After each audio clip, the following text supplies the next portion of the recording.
नमस्कार दोस्तों, राधे राधे, हरे कृष्णा। आप लोगों का हमारे चैनल कृष्णा लवर 2M में फिर से स्वागत है। तो आज की वीडियो में मैं आप सभी लोगों के लिए लेकर आया हूं गणपति बप्पा विसर्जन व्लॉग। तो वीडियो को एंड तक जरूर से वॉच करिएगा और बप्पा का विसर्जन कैसे मैंने किया सब आपको देखने को मिलेगा। और स्टार्टिंग में मैंने पहले दिन की, दूसरे दिन की, तीसरे दिन की, चौथे दिन की जो भी गणपति बप्पा की सेवा पूजा हुई है, प्रातःकालीन आरती दर्शन और संध्या आरती दर्शन, तो सभी की मैंने फ़ोटो लगाई हुई है जिससे आपको डेली के दर्शन हो जाएंगे। जैसे कि पहले वाले दिन का तो मैंने स्थापना वाला ब्लॉग भी डाला है, अगर आपने वह नहीं देखा है तो जाके वॉच कर लीजिएगा। गणेश चतुर्थी ब्लॉग, तो आपको लिंक डिस्क्रिप्शन बॉक्स में मिल जाएगी या फिर आप चैनल पर भी जाकर देख सकते हो। फिर इसके बाद जब आप चारों दिन के दर्शन कर लोगे तो पाँचवा दिन जिस दिन विसर्जन मैंने किया था गणपति जी का, फिर वहाँ से ब्लॉग स्टार्ट करते हैं।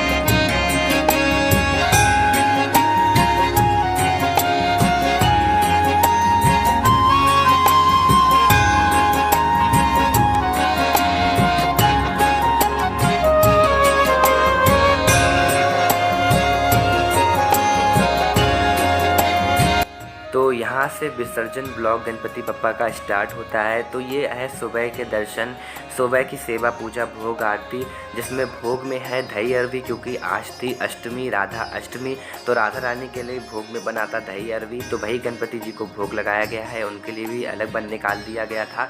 तो दही अरवी का भोग है, पूड़ी है, मीठा पान है और लौंग इलायची। तो अभी सबके दर्शन कर लीजिए कलश देवता के, जिनकी मैंने माला आज चेंज करी है। और गणपति बप्पा को आज दूर्वा की माला पहनाई हुई है। और फ़ोटो वगैरह में आपने देखी होगी, डेली किसी न किसी फूलों की मैंने अलग अलग तरीके की माला पहनाई हुई है। तो आज गणपति जी को बेले की भी माला पहनाई है, दूर्वे की भी माला पहनाई हुई है। और ये सुबह के दर्शन हैं। फिर बाद में जब शाम की पूजा करेंगे 4 साढ़े 4 बजे तरफ, फिर उसके बाद हम लोग बप्पा को विसर्जन के लिए ले जाएंगे। अगर आपको ये विसर्जन ब्लॉग अच्छा लगे बप्पा का तो वीडियो को ज़रूर से लाइक करिएगा। चैनल पे आप नए आए हो, चैनल को ज़रूर सब्सक्राइब करिएगा और कमेंट करके ज़रूर भी बताइएगा। तो उससे पहले अच्छे से आप दर्शन कर लीजिए बप्पा के। फिर इसके बाद शाम के 4:30 बजे तरफ हवन किया था छोटा सा। फिर इसके बाद गणपति बप्पा को ले गए थे विसर्जन के लिए, क्योंकि हमारी तरफ आज पानी भी बहुत बरसा था। गणेश महोत्सव का जब 5वां दिन था और मैं 5वें दिन ही मैंने विसर्जन किया था गणपति बप्पा का, तो काफ़ी पानी बरसा। इसलिए हम लोग ऐसे ही लगभग 5 बजे तरफ निकले होंगे, 5 साढ़े 5 बजे विसर्जन के लिए बप्पा के। तो उससे पहले आप अच्छे से दर्शन कर लीजिए बप्पा के। सुबह की सेवा पूजा, भोग आरती उन्होंने कैसे करवाई। फिर आगे मैंने 5वें दिन की मॉर्निंग पूजा की फ़ोटो वगैरह लगाई हुई है। और स्टार्टिंग में मैंने पहले दिन की, दूसरे दिन की, तीसरे दिन की, चौथे दिन की, सुबह शाम की मैंने फ़ोटो लगाई हुई है, जैसा कि आपने देखा होगा। तो इसके बाद देखिए शाम की पूजा की तैयारी होने लगी है। तो हवन कुंड का नीचे वाला स्टैंड है जिसमें मैंने दूर्वा, फूल, हल्दी, चावल वगैरह सब डाल दिए हुए हैं। फिर इसके बाद ऊपर हवन कुंड रख दिया। फिर यहाँ पर हवन सामग्री, लौंग और ये पोटली बनाने के लिए मोदक, दूर्वा, सुपारी, बतासे और बादाम और छुआरे निकाले हुए हैं, जिसमें जब गणपति जी की विदाई होगी तो उनको इनके साथ में ये पोटली भी रखेंगे, क्योंकि पोटली पकड़ाई जाती है। जिसके पास आपके पास जो हो वो आप उनकी पोटली में रख सकते हो, केला वगैरह भी रख सकते हो फल में। और ये फूल वगैरह और दूर्वा वगैरह रखी हुई है, ये सब अभी पूजन में ज़रूरत पड़ेगा। घर से कोई बाहर जाता है तो उसके लिए टिफ़िन में आप कुछ ना कुछ रखते हो। वैसे ही सेम तरीके से जब गणपति जी विसर्जन के लिए जाते हैं तो उनके लिए पोटली बनाई जाती है, जिसमें आप कुछ भी रख सकते हो, ड्राई फ्रूट्स, मिठाई वगैरह, केला वगैरह, फल वगैरह दे सकते हो। तो इसलिए गणपति जी के लिए पोटली बनाई जाती है। तो अभी धूप और दीप प्रज्वलित कर लेंगे, फिर पूजा प्रारंभ करेंगे। अग्नि प्रज्वलित कर ली है हवन की, इसमें आप आहुति देंगे। आप भगवान गणेश के सभी नामों का नाम लेके आप आहुति दे सकते हो, या फिर आप सभी देवी देवताओं का आह्वान करके सभी देवी देवताओं के नाम की आहुति चढ़ा सकते हो, या आप किसी पंडित को भी बुलाकर हवन करवा सकते हो। अगर आपने स्थापना गणपति जी की किस पंडित द्वारा करवाई थी, अगर आपने घर पर खुद स्थापना करी थी, तो आप घर पर छोटा सा हवन खुद भी कर सकते हो। तो आप अच्छे से हवन के दर्शन करिए कि मैंने हवन वगैरह कैसे करा। फिर इसके बाद हवन के बाद मैं मिलता हूँ।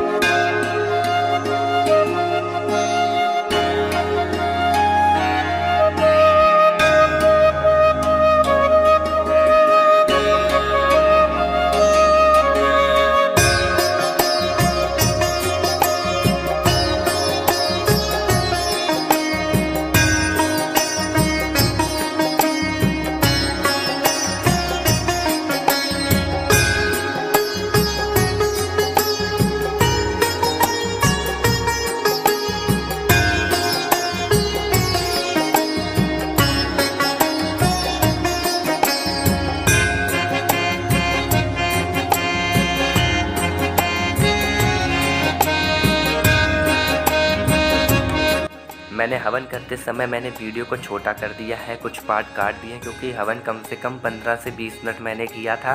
फिर इसके बाद हवन हो जाने के बाद फिर मैंने लगाया गणपति जी को भोग लगाने के बाद करी मैंने आरती। तो अब सेवा पूजा भोग आरती सब हो चुकी है। आरती की थाल भी देख सकते हैं, आरती चल रही है, दिया जल रहा है अभी, और भोग प्रसादी मैंने गणपति जी को भी लगा दिया है। अब इसके बाद जब हमारा दीपक जो जल रहा है आरती वाला, जब वो शांत हो जाएगा, धूप बत्ती जब शांत हो जाएगी, फिर इसके बाद गणपति जी को अपने स्थान से थोड़ा हिलाएंगे और उनको विसर्जन के लिए ले जाएंगे। फिर आप देख सकते हैं, अच्छे से आप दर्शन कर लीजिए गणपति जी के, क्योंकि अब गणपति जी जाने वाले हैं थोड़ी देर में विसर्जन के लिए। तो भोग में था खीर, कचौड़ी, मोदक, मिश्री। तो आप फ़ोटो में भी अच्छे से दर्शन कर लीजिए बप्पा के।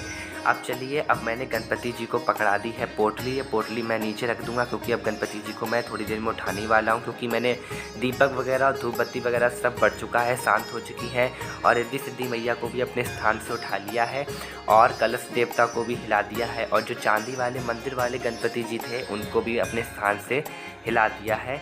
फिर इसके बाद आपको भूल चूक की माफ़ी भी मांगनी होती है। जो भी हमसे भूल चूक हो गई हो घर पे किसी से सदस्य से, उसकी सब माफ़ी मांगने के बाद फिर गणपति जी को हम लोग ले चल रहे हैं। तो गणपति जी को दूरबा पोटली मैंने सब पकड़ा दी हुई है, और उनकी जो ज्वेलरी वगैरह थी, जो जिनका विसर्जन नहीं हो सकता था, तो वो मैंने उनको उतार भी दिया है। तो आप देख सकते हैं गणपति जी की ज्वेलरी मैंने ज़्यादातर उतार दी हुई है। अब ये देखिए, गंगा जी के तट पर मैं आ गया हूँ और ये मैं पोटली खोल रहा हूँ, जो प्रसाद वाली जो पोटली थी, इसका भोग लगाया। फिर इसके बाद गणपति जी की कपूर से सुंदर तरीके से आरती करी।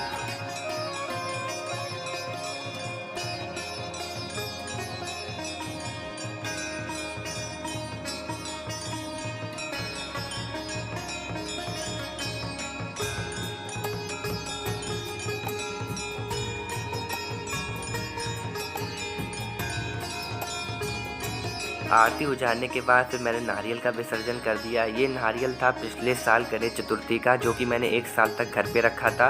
फिर मैंने इस साल इसका विसर्जन किया, और जो इस साल का नारियल था वह मैं मंदिर में विराजमान कर दूंगा। अब ये देख सकते हैं बप्पा का ही मैंने तीसरी डुबकी में उनको मैंने विसर्जन कर दिया था। और साथ ही साथ में घर में सभी लोग गए थे, तो बप्पा के जयकारे वगैरह भी लग रहे थे और गाने वगैरह बज रहे थे, क्योंकि काफ़ी विसर्जन हो रहे थे। 5वां दिन था, बहुत डीजे वगैरह आते हैं, तो मैंने वॉइस ओवर मैं कर रहा हूँ, इसलिए मैं ओरिजिनल वॉइस नहीं शेयर कर रहा हूँ। तो आप देख सकते हैं गणपति बप्पा का अच्छे से विसर्जन हो चुका है। और मैं ये भी बता दूँ, जब मैंने गणपति जी की पूजा सेवा सब कर ली थी, धूप दीप सब बढ़ गया था, जब मैं गणपति जी को लेके जा रहा था, तो गणपति जी को पूरे घर में घुमाया जाता है, वो भी किया था। और गणपति जी के कान में बोला भी जाता है, तो वो आप चाहे जब विसर्जन करने जा रहे हो तट पे पहुंच जाओ, तो आप वहाँ पे भी बोल सकते हो गणपति जी के कान पर, या फिर आप घर पर भी बोल सकते हो, जो भी आपकी गणपति जी से प्रार्थना हो। तो देख सकते हैं गणपति जी का भी अच्छे तरीके से विसर्जन हो चुका है। अब जा रहे हैं वापस घर। तो अभी देखना, रास्ते में बहुत से गणपति जी मिले थे विसर्जन के लिए, क्योंकि 5वां दिन था और रोड वगैरह भी सब गीली है, क्योंकि बहुत पानी बरसात था, इसलिए सबके विसर्जन ज़्यादातर लेट हो गए थे, आप देख सकते हैं। और हमारी गणपति बप्पा की चौकी भी सूनी हो गई है। तो अब गणपति बप्पा का इंतजार रहेगा अगली साल का। तो गणपति बप्पा अगले साल जल्द ही आएंगे। तो कैसा लगा ब्लॉग कमेंट करके ज़रूर से बताइएगा। अब ये देख सकते हैं कि मैंने वेडनेसडे वाले दिन विसर्जन किया था, राधा अष्टमी वाले दिन, तो उस दिन मैंने चौकी वगैरह सब चीज़ें खिसका दी थी। फिर बाद में मैंने थर्सडे यानी कि गुरुवार बृहस्पतिवार को मैंने ये सब चौकी वगैरह अच्छे से बढ़ा दी थी। कलश का पानी पूरे घर में छिड़क दिया जाता है, और ये चावल वगैरह आप चिड़ियों वगैरह को डाल सकते हो। तो वीडियो को लाइक कमेंट शेयर जरूर से करिएगा। तब तक के लिए Radhe Radhe, Hare Krishna, thanks for watching. Ganpati Bappa Morya, अगली बरस तू जल्दी आ।